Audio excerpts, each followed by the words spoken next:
Well, it looks like I have somewhat good news and bad news. The somewhat good news is that Ashley Babbitt's family will not get that full $30 million that they were trying to get as a settlement payment for her death.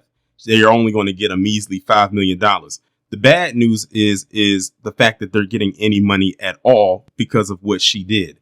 Let's keep in mind this woman committed a criminal act by what she did, and the fact that they keep trying to paint her as some kind of a victim is absolutely diabolical. And what's even more diabolical is the fact that they keep trying to paint Michael Bird as a suspect and some kind of villain, and how people, especially on Twitter, are trying to get this man charged for her death, even though that's definitely not going to happen.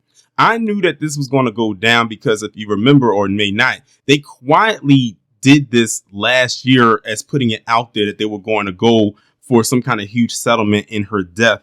And then fast forward to now, or more recently, and I actually talked about this a short while ago when Trump said that Ashley Babbitt was like a hero to him. She was a huge MAGA supporter. She was a fan of his, and in return, he was a fan of hers.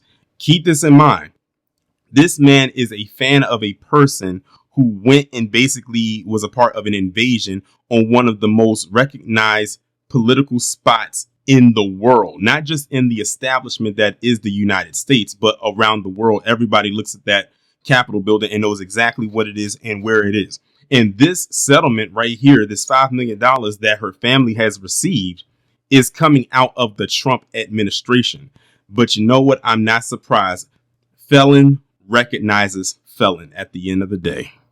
Furthermore, I don't want to hear another person on the anti-George Floyd train to utter one more word about his family getting that huge settlement from Minneapolis based on what happened with him back in 2020. Because if Ashley Babbitt, someone who did and committed an actual criminal act that led to her demise, can get $5 million on her behalf to her family when they were trying to go for 30 million, then George Floyd's family has every right to the compensation that they received.